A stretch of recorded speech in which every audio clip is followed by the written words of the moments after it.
ഇനി അടുത്ത് നമ്മൾ നോക്കാൻ പോകുന്നത് ഗ്രീഡി സ്ട്രാറ്റജിയാണ്. ഇവിടെ ഗ്രീഡി സ്ട്രാറ്റജിയും കൊണ്ട് നമ്മൾ ഉദ്ദേശിക്കുന്നത് എന്താണെന്ന് വെച്ച് കഴിഞ്ഞാൽ വളരെ സ്ട്രെയിറ്റ് ഫോർവേഡും സിമ്പിളും ആയിട്ടുള്ള ഒരു അപ്രോച്ചാണ്. ഇവിടെ ഇത്രയേ ഉള്ളൂ, നമ്മൾ സ്റ്റെപ്പ് ബൈ സ്റ്റെപ്പായിട്ടാണ് നമ്മൾ ഡിസിഷൻസ് എടുക്കുന്നത്. എല്ലാ കണ്ടീഷൻസ് അനലൈസ് ചെയ്തിട്ടല്ല ഈ ഒരു സമയത്ത് എൻ്റെ കയ്യിൽ എന്തുണ്ട് എന്നുള്ളത് മനസ്സിലാക്കിയിട്ടായിരിക്കും ഒരു ഡിസിഷൻ എടുക്കുന്നത്. ആൻഡ് ഏതൊരു ഡിസിഷൻ എടുത്താലും അതൊരു ഒപ്റ്റിമൽ വേ ആയിട്ട് അല്ലെങ്കിൽ ഫീസിബിൾ ആയിട്ടുള്ള ഒരു സൊല്യൂഷൻ ആയിരിക്കും നമ്മൾ ഗ്രീഡി സ്ട്രാറ്റജി വഴി നമ്മൾ റീച്ച് ചെയ്യുന്നത്. അപ്പോൾ അത് ഗ്രീഡി അൽഗോരിതത്തിൻ്റെ ഒരു ക്യാരക്ടറിസ്റ്റിക്സ് ആണ്. ഓരോ സ്റ്റെപ്പിലും ബെസ്റ്റ് ചോയ്സ് ആയിരിക്കും അല്ലെങ്കിൽ ഒപ്റ്റിമൽ ചോയ്സ് ആയിരിക്കും എടുക്കുക, which is feasible or optional. Feasible എന്ന് പറഞ്ഞാൽ നമ്മൾക്ക് ആ ഒരു സമയത്ത് നമ്മളുടെ റിസോഴ്സസ് വെച്ചിട്ട് ചെയ്യാൻ പറ്റുന്ന ഒരു സൊല്യൂഷനാണ് ഫീസിബിൾ എന്ന് പറയുന്നത്. ഫീസിബിളിൻ്റെ എക്സാമ്പിൾ പറയണമെന്നുണ്ടെങ്കിൽ ഇപ്പം നിങ്ങൾക്ക് കൊച്ചി ടു നിങ്ങൾക്ക് ചെന്നൈ പോകണമെന്ന് വിചാരിക്കുക. നമുക്ക് പല ഓപ്ഷൻസ് ഉണ്ട് അല്ലേ. നമുക്ക് ഫ്ലൈറ്റ് ഉണ്ട്, നമുക്ക് ട്രെയിൻ ഉണ്ട്, നമുക്ക് ബസ് ഉണ്ട്. നമുക്ക് വേണേൽ നടക്കാം, വാക്ക് ചെയ്യാം. ഇതിന് ഉള്ള ഒരു കൺസ്ട്രെയിൻ എന്ന് പറയുന്നത് മണിയാണ്. നിങ്ങളുടെ കയ്യിൽ ഇപ്പം ആകെ 500 രൂപയേ ഉള്ളൂ എടുക്കാനായിട്ട്. അത് വെച്ചിട്ട് ആ ഒരു 500 രൂപ വെച്ചിട്ട് നിങ്ങൾക്ക് ഫീസിബിൾ ആയിട്ടുള്ള ഓപ്ഷൻ എന്ന് പറയുന്നത് ട്രെയിനിൽ പോവുക, അല്ലാന്നുണ്ടെങ്കിൽ നടക്കുക. കാരണം ഫ്ലൈറ്റും ബസ്സും എക്സ്പെൻസീവ് ആണ്, 500 രൂപയ്ക്ക് കിട്ടത്തില്ല കൊച്ചി ടു ചെന്നൈ എന്നുള്ളത്. അപ്പം അതിനെയാണ് നമ്മൾ ഫീസിബിൾ, അതായത് നമ്മളുടെ സമയത്ത് ആ ഒരു കയ്യിലിരിക്കുന്ന റിസോഴ്സ് വെച്ചിട്ട് നമുക്ക് എന്താണ് പറ്റുന്നത് എന്നുള്ളതാണ് ഫീസിബിലിറ്റി കൊണ്ട് ഉദ്ദേശിക്കുന്നത്. ഒപ്റ്റിമൽ എന്താണ്?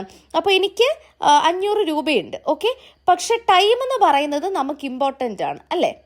അപ്പം അങ്ങനെ വെച്ചിട്ട് നമുക്ക് ടൈം അധികം എടുക്കാതെ എന്നാൽ കയ്യിലിരിക്കുന്ന കാശ് വെച്ച് നമുക്ക് കൊച്ചി ടു ചെന്നൈ എങ്ങനെയാണ് ട്രാവൽ ചെയ്യാൻ പറ്റുന്നത്? നമുക്ക് ട്രെയിനിലാണ് ട്രാവൽ ചെയ്യാൻ പറ്റുന്നത് അല്ലെ. വാക്കിംഗ് എന്ന് പറയുന്നത് ഫീസിബിൾ, നമുക്ക് ഒപ്റ്റിമൽ ആയിട്ടുള്ള ഒരു ഓപ്ഷൻ അല്ല. കാശ് ലാഭിക്കും എന്നുള്ളതല്ലാണ്ട് നമുക്ക് നമ്മളുടെ ഹെൽത്ത് വൈസോ അല്ലാതെ ടൈം വൈസോ ചിലപ്പോൾ അത്രയും നടക്കുക എന്നുള്ളത് പോസിബിൾ ആയിരിക്കില്ല. അതൊരു ഇമ്പോസിബിൾ എന്നല്ല, നിയർലി ഇമ്പോസിബിൾ ആയിട്ടുള്ള കാര്യമാണ്. അപ്പോൾ ട്രെയിനാണ് നമ്മളുടെ ബെസ്റ്റ് ഓപ്ഷൻ, അല്ലെങ്കിൽ നമുക്കുള്ള കൺസ്ട്രെയിൻസ് ഒക്കെ വെച്ചിട്ട് ഉള്ള ഓപ്ഷനുകളിൽ ഏറ്റവും മികച്ചത് ട്രെയിനാണ്. അതാണ് ഒപ്റ്റിമലും ഫീസിബിളും തമ്മിലുള്ള ഒരു ഡിഫറൻസ്. ഇനി ഈ ഒരു ഗ്രീഡി അപ്രോച്ച് നമ്മൾ പറയുമ്പോഴത്തേനും അതിൻ്റെ കൂട്ടത്തിൽ നമ്മൾ ചില കോമ്പണൻസ് കൂടെ ഡിസ്കസ് ചെയ്യുന്നുണ്ട്. ഫസ്റ്റ് വൺ എന്ന് പറയുന്നത് കാൻഡിഡേറ്റ് സെറ്റാണ്. ഇതൊന്നും നിങ്ങൾക്ക് പഠിക്കാനുള്ളതില്ല, ജസ്റ്റ് ഞാനത് പറഞ്ഞു പോവാം. കാൻഡിഡേറ്റ് സെറ്റ് എന്ന് പറയുന്നത് ഒരു സൊല്യൂഷൻ ക്രിയേറ്റ് ചെയ്യാനായിട്ട് ഒരു സെറ്റ് ഓഫ് വാല്യൂസ് ഉണ്ടാവും. ആ വാല്യൂസിനെയാണ് നമ്മൾ കാൻഡിഡേറ്റ് സെറ്റ് എന്ന് വിശേഷിപ്പിക്കുന്നത്. സെലക്ഷൻ ഫംഗ്ഷൻ എന്ന് പറയുന്നത് നമ്മൾ ഒരു കാൻഡിഡേറ്റ് സെറ്റിനെ ചൂസ് ചെയ്യാൻ വേണ്ടിയിട്ട് നമ്മൾ യൂസ് ചെയ്യുന്ന ഒരു ഫംഗ്ഷനാണ്. അതായത് നമുക്കൊരു സെറ്റ് ഓഫ് സൊല്യൂഷൻസ് കാണുമല്ലോ, ആ സൊല്യൂഷൻസിനെ ചൂസ് ചെയ്യാനായിട്ട് എടുക്കുന്ന ഒരു ഫംഗ്ഷനാണ് സെലക്ഷൻ ഫംഗ്ഷൻ എന്ന് പറയുന്നത്. ഫീസിബിലിറ്റി എന്ന് പറഞ്ഞാൽ എന്താണ്? ആ ഒരു എലമെൻറ്റിന് നമ്മളുടെ സൊല്യൂഷനിലോട്ട് കോൺട്രിബ്യൂട്ട് ചെയ്യാൻ പറ്റുമോ ഇല്ലയോ, ചെക്കിംഗ് ദ ഫീസിബിലിറ്റി എന്നുള്ളതാണ് ഫീസിബിൾ ഫംഗ്ഷൻ കൊണ്ട് ഉദ്ദേശിക്കുന്നത്. ഒബ്ജക്റ്റീവ് ഫംഗ്ഷൻ എന്ന് പറയുന്നത് സൊല്യൂഷൻ അല്ലെങ്കിൽ പാർഷ്യൽ സൊല്യൂഷനോട് വാല്യൂ അസൈൻ ചെയ്യാന്ന്. അപ്പോൾ വാല്യൂ അസൈൻമെൻ്റ് ആണ് നമുക്ക് ഒബ്ജക്റ്റീവ് ഫംഗ്ഷൻ ചെയ്യുന്നത്. സൊല്യൂഷൻ ഫംഗ്ഷൻ എന്താണ്? നമ്മളുടെ എൻറ്റയർ എൻഡ് റീച്ച് ചെയ്തിട്ടുണ്ടോ ഇല്ലയോ, അല്ലെങ്കിൽ സൊല്യൂഷൻ എൻഡ് റീച്ച് ചെയ്തിട്ടുണ്ടോ ഇല്ലയോ എന്ന് നോക്കുകയാണ് ചെയ്യുന്നത്. നിങ്ങൾക്ക് കോമ്പണൻസ് ഡിഫിക്കൽട്ടായിട്ട് തോന്നുവാണെങ്കിൽ നിങ്ങൾ പഠിക്കണം എന്നില്ല, ജസ്റ്റ് ഞാനൊരു ഇൻഫർമേഷനായിട്ട് പറഞ്ഞതേ ഉള്ളൂ. സോ നമ്മൾ ഗ്രീഡി സ്ട്രാറ്റജി യൂസ് ചെയ്യുന്നത് ഇനി നമ്മൾ പറയാൻ പോകുന്ന കാര്യങ്ങൾക്കൊക്കെ ഗ്രീഡി അപ്രോച്ചാണ് നമ്മൾ യൂസ് ചെയ്യുന്നത്. അതായത് spanning tree, minimum spanning tree കണ്ടുപിടിക്കാൻ ഒരു പാത്തിൽ ഷോർട്ടസ്റ്റ് ഒരു പോയിന്റ് മുതൽ, ഒരു പോയിന്റ് എ മുതൽ നമുക്കൊരു പോയിന്റ് ബി വരെ പോകണമെന്നുണ്ടെങ്കിൽ അതിൻ്റെ ഷോർട്ടസ്റ്റ് പാത്ത് കണ്ടുപിടിക്കുന്ന അങ്ങനത്തെ പരിപാടികളൊക്കെയും ഗ്രീഡി അപ്രോച്ചാണ് നമ്മൾ ഫോളോ ചെയ്യുന്നത് കേട്ടോ. അപ്പോൾ ഗ്രീഡിക്ക് നമ്മൾ പറയുന്ന ഒരു അൽഗോരിതം ഇങ്ങനെയാണ്: ഗ്രീഡി A, N. അപ്പോൾ n എലമെൻസിനകത്ത് ഇപ്പം നമുക്ക് ഒരു എ അറേ ഉണ്ടെന്ന് വിചാരിക്കും. ഫോർ N1 നമുക്കൊരു എ അറേ ഉണ്ട്, N2 എ അറേ ഉണ്ട്, അങ്ങനെ എ അറേ ഉണ്ടെന്ന് വിചാരിക്കാം. ഈ എ അറേയിൽ ഓരോ എലമെൻറ്റ്സ് A1, A2, A3 ഈ ഒരു സംഭവത്തെ വെച്ചിട്ടാണ് നമ്മൾ ചെയ്യുന്നത്. അപ്പം ഫോർ I = 1 to N നമ്മൾ ഒരു എനെ സെലക്ട് ചെയ്യുവാണ്. എന്നിട്ട് നമ്മൾ നോക്കുവാണ് ഈ ഒരു എക്സ് എന്ന് പറയുന്നത് ഫീസിബിൾ ആണോ അല്ലയോ എന്ന് നോക്കുകയാണ്. ഫീസിബിൾ എന്ന് പറയുമ്പോൾ എഗെയിൻ നമുക്ക് കുറേ സെറ്റ് ഓഫ് കൺസ്ട്രെയിൻസ് കാണും. അതിൽ ഫീസിബിൾ ആണോ അല്ലയോ നമ്മൾ നോക്കുവാണ്. ഫീസിബിൾ ആണ് എന്നുണ്ടെങ്കിൽ നമ്മൾ അവരെ സൊല്യൂഷനിലോട്ട് ആഡ് ചെയ്യുവാണ് ചെയ്യുന്നത്. നമ്മളുടെ ഈ ഒരു സൊല്യൂഷൻ സെറ്റ് ഇല്ലേ, കാൻഡിഡേറ്റ് സെറ്റോ അല്ലെങ്കിൽ ആ ഒരു സൊല്യൂഷൻ സെറ്റിലോട്ട് നമ്മൾ ആഡ് ഇൻ ചെയ്യുവാണ് ചെയ്യുന്നത്. സോ ആ ഒരു സ്റ്റെപ്പിൽ ഗ്രീഡി എന്ന് പറഞ്ഞതാണ്, ആ ഒരു സ്റ്റെപ്പിൽ നമുക്കുള്ള റിസോഴ്സസ് വെച്ചിട്ട് ഈ ഒരു പ്രോബ്ലത്തിന് പറ്റിയ സൊല്യൂഷൻ ഏതാണെന്ന് കണ്ടുപിടിക്കുക, അതിനെ നമ്മൾ നമ്മുടെ സൊല്യൂഷൻ സെറ്റിലോട്ട് ആഡ് ചെയ്യുക. അതാണ് ഫീസിബിലിറ്റി ചെക്ക് ചെയ്യുക, എന്നിട്ട് സൊല്യൂഷൻ സെറ്റിലോട്ട് ആഡ് ചെയ്യുന്നത്. അതാണ് ഗ്രീഡി അൽഗോരിതം കൊണ്ട് നമ്മൾ ഉദ്ദേശിക്കുന്നത്. ഗ്രീഡി അൽഗോരിതം അസോസിയേറ്റ് ചെയ്ത് വരുന്ന ഫസ്റ്റ് ടൈപ്പ് എന്ന് പറയുന്നത് ഫ്രാക്ഷണൽ നാപ്സാക്ക് പ്രോബ്ലമാണ്.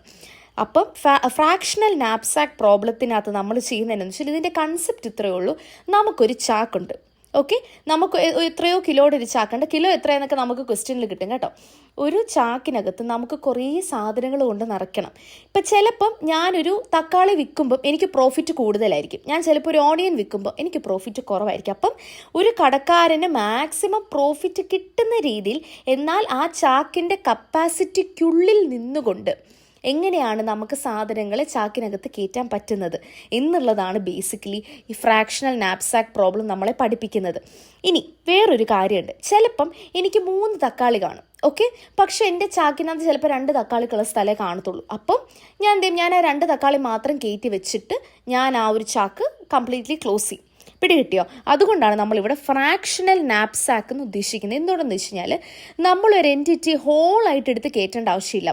അതിൽ നമുക്ക് നമ്മളുടെ ഒരു സാക്കിൽ എത്രയാണ് അക്കോമഡേറ്റ് ചെയ്യാൻ പറ്റുന്നത് അത്രമാത്രം നമുക്ക് കയറ്റിയാൽ മതി. സോ കംപ്ലീറ്റ് ഐറ്റം എടുക്കാം, എടുക്കാണ്ടിരിക്കാം, അവിടെ നമുക്കൊരു ചോയ്സ് വരുന്നുണ്ട്. ഇവിടുത്തെ മെയിൻ ഒബ്ജക്റ്റീവ് എന്ന് പറയുന്നത് മാക്സിമം പ്രോഫിറ്റ് ഏൺ ചെയ്യുക എന്നുള്ളതും അതിൻ്റെ കൂട്ടത്തിൽ തന്നെ നമ്മളുടെ നാപ്സാക്കിൻ്റെ കപ്പാസിറ്റി എക്സീഡ് ചെയ്യാണ്ടിരിക്കുക എന്നുള്ളതും ആണ്. ഈ 2 കാര്യങ്ങളാണ് നമ്മളുടെ ഫ്രാക്ഷണൽ നാപ്സാക്ക് പ്രോബ്ലത്തിനകത്ത് നമ്മൾ ശ്രദ്ധിക്കേണ്ട കാര്യങ്ങൾ. ഇനി നമ്മൾ എന്തൊക്കെ സ്റ്റെപ്പുകളാണ് നമുക്ക് ചെയ്യേണ്ടത് നമുക്ക് നോക്കാം. ആദ്യമേ നമുക്ക് ഒരു ഐറ്റം കിട്ടും, ആ ഐറ്റത്തിൻ്റെ വെയ്റ്റും അതിൻ്റെ പ്രോഫിറ്റും നമുക്ക് ക്വസ്റ്റ്യനിൽ കൊടുക്കും. വാല്യൂ എന്ന് പറയുന്നത് നമ്മൾ പ്രോഫിറ്റാണ് ഉദ്ദേശിക്കുന്നത്. ഇനി നമ്മൾ എന്താ ചെയ്യേണ്ടതെന്ന് വെച്ച് കഴിഞ്ഞാൽ നമ്മൾ പ്രോഫിറ്റ് ഡിവൈഡഡ് ബൈ വെയ്റ്റ് ഒരു റേഷ്യോ കണ്ടുപിടിക്കും. പ്രോഫിറ്റ് ഡിവൈഡ് ബൈ വെയ്റ്റ് എന്ന് പറയുന്നത് നമ്മളിപ്പം 1 കിലോ, ഒരു എക്സാമ്പിൾ പറയാം കേട്ടോ, 1 കിലോ സാധനത്തിന് എനിക്ക് എത്രയാണ് പ്രോഫിറ്റ് കിട്ടുക. ഇപ്പോൾ 6/1 ആണെന്നുണ്ടെങ്കിൽ ഞാൻ 1 കിലോ വിറ്റ് കഴിഞ്ഞാൽ എനിക്ക് 6 പ്രോഫിറ്റ് കിട്ടുന്നത്, അല്ലെങ്കിൽ 6000, അത് എത്രയാണെന്ന് വെച്ചാൽ നിങ്ങൾ എടുത്തോളൂ, 6 പ്രോഫിറ്റ് കിട്ടുന്നത്. അപ്പം അങ്ങനെ ഏറ്റവും ബെസ്റ്റ് വാല്യൂ ഉള്ള P/W റേഷ്യോ ഉള്ള സാധനത്തിന് നമ്മൾ പ്രിഫർ ചെയ്യും. കാരണം എന്താണ്, പ്രോഫിറ്റ് മാക്സിമം ആണ്, എന്നാൽ വെയിറ്റ് മിനിമം ആണ്. അപ്പം നമ്മളുടെ ചാക്കിനകത്ത് സ്പേസ് ഒരുപാട് എടുക്കത്തില്ല, എന്നാൽ നമുക്ക് മാക്സിമം പ്രോഫിറ്റ് കിട്ടുന്നതുമായിരിക്കും. പിടികിട്ടിയോ? അപ്പം അതാണ് നമ്മളിവിടെ യൂസ് ചെയ്യുന്ന കൺസെപ്റ്റ്. അപ്പം ആദ്യമേ നമ്മൾ കണ്ടുപിടിക്കേണ്ടത്, ഏതൊരു ക്വസ്റ്റ്യൻ തന്നാലും ആദ്യം നമ്മൾ കണ്ടുപിടിക്കേണ്ടത് വാല്യൂ ബൈ വെയിറ്റ് റേഷ്യോ അല്ലെങ്കിൽ പ്രോഫിറ്റ് ബൈ വെയിറ്റ് റേഷ്യോ ആണ്. ഇനി ഇതിനെ എന്താണ് ചെയ്യുന്നത്, ഇതിനെ നമ്മൾ ഡിക്രീസിങ് ഓർഡറിൽ നമ്മളത് അറേഞ്ച് ചെയ്യണം. അറേഞ്ച് ചെയ്താലും ഇല്ലെങ്കിലും നിങ്ങൾക്ക് ക്വസ്റ്റ്യൻ ചെയ്യുമ്പോഴത്തേനും നിങ്ങൾക്കത് കുറച്ചുകൂടി ഈസി ആയിരിക്കും. എന്നിട്ട് ഹയസ്റ്റ് റേഷ്യോ ഉള്ളത്, അതായത് പ്രോഫിറ്റ് മാക്സിമം ഉള്ളതിനെ നമ്മൾ നമ്മുടെ സാക്കിൽ ഇട്ട് തുടങ്ങണം. Up to how much ever that sack can accommodate. അതാണ് നമ്മളുടെ മെത്തേഡ്. അത്രയും സിമ്പിളാണ് നമ്മളുടെ മെത്തേഡ്. ഈ ഫ്രാക്ഷണൽ നാപ്സാക്ക് പ്രോബ്ലത്തിൻ്റെ എന്താണ് ടൈം കോംപ്ലക്സിറ്റി എന്ന് പറയുന്നത് O(n)log(n) ആണ്. If the P/W ratio is not sorted, അല്ലെങ്കിൽ എലിമെൻറ്റ്സ് സോർട്ടഡ് അല്ല എന്നുണ്ടെങ്കിൽ അങ്ങനെയാണ്, അല്ലെങ്കിൽ അത് O(n) ആണ്. സോർട്ടഡ് ആണെന്നുണ്ടെങ്കിൽ ഫ്രാക്ഷണൽ നാപ്സാക്ക് പ്രോബ്ലത്തിൻ്റെ അൽഗോറിതം നമുക്കൊന്ന് നോക്കാം. ഇതിനകത്ത് നാപ്സാക്ക് അൽഗോറിതമാണ് നമ്മളിവിടെ പറയുന്നത്. സാക്കിൻ്റെ കപ്പാസിറ്റിയാണ് നമ്മൾ M ആയിട്ട് കൊടുത്തേക്കുന്നത്. N എന്ന് പറയുന്നത് നമ്പർ ഓഫ് ഒബ്ജക്ട്സ്, അതായത് ആ സാക്കിനകത്ത് നമ്മൾ അക്കോമഡേറ്റ് ചെയ്യാൻ നമുക്ക് തന്ന ഒരു സെറ്റ് ഓഫ് ഒബ്ജക്ട്സ് ഉണ്ട്. 7 ഒബ്ജക്ട്സ് തന്നിട്ട് ചിലപ്പോൾ നമുക്ക് 5 കയറ്റാൻ പറ്റത്തുള്ളൂ. അപ്പോൾ അങ്ങനെ 7 ഒബ്ജക്റ്റ്, ആ ഒരു ടോട്ടൽ നമ്പർ ഓഫ് ഒബ്ജക്ട്സ് ആയിരിക്കും നമ്മളവിടെ കൊടുക്കുന്നത്. ഇനി ഫ്രം 1 to n നമ്മൾ എന്താണ് ചെയ്യുന്നത്, നമ്മൾ ഈ വെക്ടറിനെ ഇനീഷ്യലൈസ് ചെയ്യുവാണ്, 0 ആയിട്ട് ഇനീഷ്യലൈസ് ചെയ്യുവാണ്. And then what are we doing, നമ്മൾ U എന്ന് പറയുന്ന ഒരു എലമെൻറ്റ് എടുക്കുകയാണ്. We are equating it to the sack capacity. ഇപ്പോൾ 15 കിലോ ആണെന്നുണ്ടെങ്കിൽ 15 കിലോയുടെ നമ്മൾ ഇനീഷ്യലൈസ് ചെയ്യുവാണ് ചെയ്യുന്നത്. എന്നിട്ട് ഓരോ എലമെൻറ്റിനെ നമ്മൾ എടുക്കുക, അതായത് n എലമെൻറ്റ്സ് ഉണ്ടല്ലോ, അപ്പോൾ 1, 2, 3 അപ് ടു n എലമെൻറ്റ്സിനെ ഓരോരുത്തരെ നമ്മളിവിടെ കൺസിഡർ ചെയ്യുവാണേ. നമ്മളുടെ സാക്കിൻ്റെ വെയിറ്റ്, ഇപ്പോൾ സാക്കിൻ്റെ കപ്പാസിറ്റിയെക്കാളും കൂടുതലാണ് ഒരു ഇൻഡിവിജ്വൽ വെയിറ്റ് എന്നുണ്ടെങ്കിൽ, അതായത് എനിക്കിപ്പോൾ 15 കിലോ എനിക്ക് അക്കോമഡേറ്റ് ചെയ്യാം. എനിക്ക് 1, 2, 3 3 ഒബ്ജക്ട്സ് തന്നു. ആദ്യത്തെ ഒബ്ജക്റ്റ് 5 കിലോ, പിന്നത്തെ ഒബ്ജക്റ്റ് 20 കിലോ. ഓക്കെ. ഇപ്പോൾ ഈ രണ്ടാമത്തെ ഒബ്ജക്റ്റ് ഇപ്പോൾ ഇവിടെ ഐയിൽ വരുമ്പോഴത്തേനും ഇറ്റ് ഈസ് ഗ്രേറ്റർ ദാൻ നമ്മുടെ സാക്കിൻ്റെ കപ്പാസിറ്റി അല്ലേ? അങ്ങനെയാണെങ്കിൽ ബ്രേക്ക്. ഇത് എഗെയിൻ നാപ്സാക്ക് ആണ്. ഫ്രാക്ഷണൽ നാപ്സാക്കിനകത്ത് നമുക്ക് എഗെയിൻ അത് ഡിവൈഡ് ചെയ്ത് കയറ്റാം. ഓക്കെ. അപ്പോൾ അതുകൊണ്ട് ഇത് നാപ്സാക്കിൻ്റെ അൽഗോരിതമാണ് ഈ പറയുന്നത്. ഇനി അത് കഴിഞ്ഞിട്ട് നമ്മൾ എന്താണ് ചെയ്യുന്നത്? നമ്മളുടെ എന്താണ് ഈ ഒരു സൊല്യൂഷൻ വെക്ടറിനെ നമ്മൾ 1 ആക്കി അപ്ഡേറ്റ് ചെയ്യുവാണ് ചെയ്യുന്നത്. അപ്പം അല്ലാത്ത കേസാട്ടോ ഇത്. ഇത് വരുന്നത് എൽസ് ആണ്. ഇത് എൽസ് കണ്ടീഷനാണ് വരുന്നത്. ഓക്കെ. ഇനി ഇപ്പം എന്താണ് ഈ ഒരു യു. അപ്പം ഈ 15 kg ഇപ്പം നമ്മളിപ്പോൾ ഫസ്റ്റ് 5 kg. ഓക്കെ. നമ്മൾ P/W ഒക്കെ കൊടുത്ത് നമ്മൾ 5 kg കയറ്റി. 5 kg കയറ്റി കഴിഞ്ഞ് കഴിഞ്ഞാൽ ഇതിൻ്റെ ടോട്ടൽ കപ്പാസിറ്റി 10 കിലോ ആയിട്ട് കുറയത്തില്ലേ? അതാണ് നമ്മളിവിടെ ചെയ്തേക്കുന്ന സ്റ്റെപ്പ്. ഓക്കെ.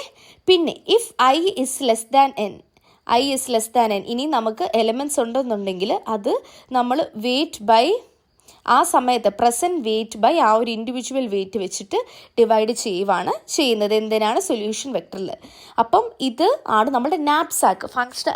ഫ്രാക്ഷണൽ നാപ്സാക്ക് അല്ല, നാപ്സാക്കിൻ്റെ ചെയ്യുന്നത്. പക്ഷെ നിങ്ങൾക്ക് ഫ്രാക്ഷണൽ നാപ്സാക്ക് ആണ് പഠിക്കാനായിട്ടുള്ളത്.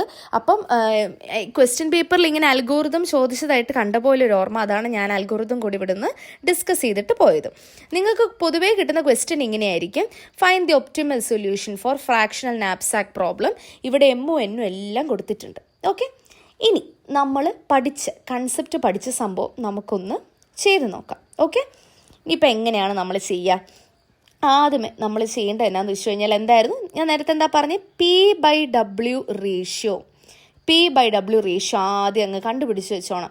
Profit by weight. ഇവിടെ നമുക്ക് 5 കിട്ടും. ഇവിടെ നമുക്ക് 1.67 കിട്ടും. ഇവിടെ നമുക്ക് 15/5 3 കിട്ടും. 7/7 1 കിട്ടും. 6/1 6. 18/4 നമുക്ക് 4.5 കിട്ടും. 3/1 3 കിട്ടും. ഓക്കെ. ആദ്യത്തെ സ്റ്റെപ്പാണ്. ഈ സാധനം കാണുമ്പോഴേ നിങ്ങൾ P/W റേഷ്യോ എടുത്ത് വെച്ചോണം. അതായത് 10/2 5/3 15/5 അങ്ങനെ എടുത്ത് വെച്ചോണം. അത് കഴിഞ്ഞിട്ട് പിന്നെ ഒരു ടേബിൾ അങ്ങ് വരച്ചിരിക്കണം. ടേബിൾ വരയ്ക്കുന്നതാണ് നമുക്ക് കുറച്ചുകൂടി ഈസി. ടേബിൾ വരച്ചില്ലെങ്കിലും കുഴപ്പമൊന്നുമില്ല. ഓക്കെ. ഒബ്ജക്റ്റ് എന്ന് പറയുന്നത് നമ്മൾ ഒബ്ജക്റ്റിൻ്റെ നമ്പറാണ് കേട്ടോ ഉദ്ദേശിക്കുന്നത്. പ്രോഫിറ്റ്. എന്തുകൊണ്ടാണ് പ്രോഫിറ്റിൻ്റെ കോളം വരുന്നത്? കാരണം നമ്മൾക്ക് നാപ്സാക്കിൽ വേണ്ടത് കപ്പാസിറ്റി തികയ്ക്കുകയും ചെയ്യണം, പ്രോഫിറ്റ് മാക്സിമം ആയിരിക്കണം. ഓക്കെ. അത് കഴിഞ്ഞ് വെയിറ്റ്. പിന്നെ അത് കഴിഞ്ഞ് നമുക്ക് റിമൈനിങ് വെയിറ്റ്. ഓക്കെ. ഇനി ഇനീഷ്യലി നമ്മൾ തുടങ്ങുന്നത് എത്ര കിലോയ്ക്കാണ്? നമ്മളുടെ ടോട്ടൽ വെയിറ്റ് എത്രയാണ് പറഞ്ഞേക്കുന്നത്? 15 നമുക്ക് ടോട്ടൽ വെയിറ്റ് പറഞ്ഞേക്കുന്നത്. 15 നമുക്ക് ടോട്ടൽ വെയിറ്റ് പറഞ്ഞത്. സോ ഇനീഷ്യലി നമുക്ക് 15 ആണ് ഉള്ളത്. അപ്പം നമ്മളുടെ ഈ ഒരു ചാക്കിന് 15 കിലോ ഹോൾഡ് ചെയ്യാനായിട്ട് പറ്റും. ഇനി അടുത്തത് നമ്മൾ ചെയ്യേണ്ടത്, നമ്മൾ എന്താണ് പറഞ്ഞത്? സോർട്ട് ചെയ്യുക. ഏതാണ്? ഡിസെൻഡിങ് ഓർഡറിൽ ഡിക്രീസിങ് ഓർഡറിൽ സോർട്ട് ചെയ്യുക എന്നാണ് പറഞ്ഞേക്കുന്നത്. It's okay. If you want to sort you can sort. നമ്മൾ സോർട്ട് ചെയ്യുമ്പോഴത്തേന് എങ്ങനെയാണ് വരുന്നത്? നമ്മൾക്ക് ആദ്യമേ വരുന്നത് 6 അല്ലേ? അത് കഴിഞ്ഞ് നമ്മൾ 5 വരുന്നത്. പിന്നെ നമുക്ക് വരുന്നത് 4.5. പിന്നെ നമുക്ക് 3 വരുന്നത്. ഇവിടെ ഇത് 4 3 വരും. അത് കഴിഞ്ഞേച്ച് പിന്നെ ഇത് 5, ഇത് 6. ഓക്കെ. ഇത്രയാണ് ഉള്ളത്. അപ്പം ഇങ്ങനെ നമ്മൾ സോർട്ട് ചെയ്യുകയും ചെയ്തു. അപ്പം ഇത്രയും സ്റ്റെപ്പുകൾ നിങ്ങൾക്ക് ക്ലിയർ ആയെന്ന് വിചാരിക്കുന്നു. ഇനി നമ്മൾ എന്താണ് ചെയ്യേണ്ടത്? ഇനി നമ്മൾ ഈ ഒരു ഡിസെൻഡിങ് ഓർഡറിൽ വെച്ചേക്കുന്ന സാധനത്തിൻ്റെ ഏറ്റവും മാക്സിമം P/W റേഷ്യോ ഉള്ളത് ആരാന്ന് നോക്കുക. ആർക്കാണുള്ളത്? ഇവിടെയാണുള്ളത് അല്ലേ? നോക്കിക്കേ. ഒബ്ജക്റ്റ് 5-നാണുള്ളത്. അപ്പം എടുത്തെഴുതുക. സോ എന്താണ്? ഒബ്ജക്റ്റ് 5-നാണ്. ഒബ്ജക്റ്റ് 5യുടെ പ്രോഫിറ്റ് എന്താണ്? പ്രോഫിറ്റ് ഇവിടെ കേട്ടോ, ഇതെടുത്ത് എഴുതിയേക്കൽ. ഇത് പ്രോഫിറ്റ് 6 ഇവരുടെ വെയിറ്റ് എന്താണ്? 1 അപ്പം 15 - 1, അതായത് 15 കിലോയിൽ ഓൾറെഡി 1 കിലോ നമ്മളുടെ എത്രയാണ്? നമ്മളുടെ ഒബ്ജക്റ്റ് 5 വന്നു. ഓക്കെ. നമ്മുടെ ഒബ്ജക്റ്റ് 5 1 കിലോ വന്നു. അപ്പം നമുക്ക് ടോട്ടലി 14 കിലോയായി ബാക്കി. അപ്പം നമ്മളുടെ ചാക്കിൻ്റെ കപ്പാസിറ്റി 14 കിലോയായി. ഇപ്പോൾ 14 കിലോയുടെ സാധനം നമുക്കിനി കയറ്റാൻ പറ്റത്തുള്ളൂ. ഓക്കെ. അപ്പോൾ ഇത് കഴിഞ്ഞ് നമ്മൾ ഫസ്റ്റ് എടുത്തു കഴിഞ്ഞു. ഇനി അടുത്ത സെക്കൻഡായിട്ട് ഹയസ്റ്റ് ആയിട്ട് നിൽക്കുന്ന ആരാണ്? ഇവിടെ ഇതാണുള്ളത് അല്ലേ? അപ്പം ഒബ്ജക്റ്റ് 1 ഏതാണ്? ഒബ്ജക്റ്റ് 1 അതിൻ്റെ പ്രോഫിറ്റ് 10 ഓക്കെ. 10 പ്രോഫിറ്റ് ഉണ്ട്. ആൻഡ് അതിൻ്റെ വെയിറ്റ് 2 ഓക്കെ. അപ്പോൾ എങ്ങനെയാണ് വരുന്നത്? അപ്പോൾ 2 കിലോയുടെ സാധനമാണ് വരുന്നത്. ഒബ്ജക്റ്റ് 1-ൽ നിന്നും 2 കിലോയുടെ സാധനമാണ് വരുന്നത്. ഇത് 1 കിലോയുടെ. അപ്പം 14 മൈനസ് 2 നമുക്കിനിയുള്ളത് 12 കിലോ നമുക്ക് അക്കോമഡേറ്റ് ചെയ്യാൻ പറ്റും. ഈ ഒരു ചാക്കിനകത്ത് ഇനി 12 കിലോ കയറും. ഓക്കെ, അപ്പം ഇതും കഴിഞ്ഞ് ഇനി അടുത്തത് മൂന്നാമത് കിടക്കുന്നത് ആരാണ്? 6 ഒബ്ജക്റ്റ് 6 ആണുള്ളത്. അതിൻ്റെ പ്രോഫിറ്റ് എത്രയാണ്? 18 അല്ലേ? 18 എന്തിന്? എത്ര പ്രൊഡക്റ്റിന്? 4 വെയിറ്റ് ഉള്ളതിന് 18 അവർ പ്രോഫിറ്റ് കൊടുത്തേക്കുന്നത്. അപ്പം 4 വെയിറ്റ് ആണ്. അപ്പോൾ 12 മൈനസ് 4 കിലോയാണ് ഞാനിപ്പോൾ ഇവിടെ ഇടാൻ പോകുന്നത്. എന്തിൻ്റെ? ഒബ്ജക്റ്റ് 6ൻ്റെ 4 കിലോയാണ് ഞാനിവിടെ ഇടാൻ പോകുന്നത്. അപ്പം എത്ര കുറഞ്ഞു? 8 കൂടെ നമ്മൾ ചാക്കിൽ എനിക്ക് കയറ്റാൻ പറ്റത്തുള്ളൂ. അപ്പോൾ 12 മൈനസ് 4 8 വന്നു. ഓക്കെ, അപ്പം നമ്മുടെ മൂന്നാമത്തെ പ്രൊഡക്റ്റും കഴിഞ്ഞു. ഇനി അടുത്ത നാലാമത്തെ 2 എണ്ണം ഉണ്ട്. അത് കൂടുതൽ എലമെൻ്റ് ഉള്ളത് സെലക്ട് ചെയ്യാം, അല്ലാത്തതും ചെയ്യാം. ഞാൻ കൂടുതൽ എലമെൻ്റ് ഉള്ളത് സെലക്ട് ചെയ്യുവാണേ. അപ്പം 4. ഓക്കെ, അപ്പോൾ ഒബ്ജക്റ്റ് 3 ആണ് നമ്മുടെ 4ാം സ്ഥാനത്ത് നിൽക്കുന്നത്. അതിൻ്റെ പ്രോഫിറ്റ് 15 എത്ര പ്രൊഡക്റ്റിന്? 5 വെയിറ്റിനാണ് 15. 5 വെയിറ്റ്. 8 മൈനസ് 5 എത്ര വന്നു? 3 വന്നല്ലേ? അപ്പം ഒബ്ജക്റ്റ് 3 ആണ് നമ്മളുടെ അടുത്തത്. അതിന് 5 കിലോയുണ്ട്. അത് ഇട്ടു. അപ്പത്തേന് നമ്മളുടെ സാക്കിന് ഇനി 3 കിലോയും കൂടെ കയറത്തുള്ളൂ. ഓക്കെ, അത്രയും മനസ്സിലായല്ലോ. ഇനി അടുത്തത് എന്താണ്? അപ്പം നമ്മൾ 4th ഇനി ഒരെണ്ണം കൂടെ ഉണ്ടല്ലേ? ഇതുകൂടി ഉണ്ട്. ഒബ്ജക്റ്റ് 7 ഉണ്ട്. ഒബ്ജക്റ്റ് 7ന് 3 ആണ് നമ്മളുടെ പ്രോഫിറ്റ്. 1 കിലോയെ വെയിറ്റ് ഉള്ളൂ. അപ്പത്തേനും 3 മൈനസ് 1 2. അതായത് നമ്മൾ 7ാം നമ്പർ ഇട്ടു, അതിന് 1 കിലോയേ ഉള്ളൂ. അപ്പത്തേന് നമ്മളുടെ ചാക്കിന് ഇനി 2 കിലോയും കൂടെ കയറും. ഇനി അടുത്തത് എന്താണ് കിടക്കുന്നത്? നമുക്ക് 5ഉം 6ഉം. ഇപ്പോൾ 5th പൊസിഷനിൽ നിൽക്കുന്നത്, പ്രോഫിറ്റിൽ 5th പൊസിഷനിൽ നിൽക്കുന്നത് ഒബ്ജക്റ്റ് 2 ആണ്. ഒബ്ജക്റ്റ് 2വിന് എങ്ങനെയാണ്?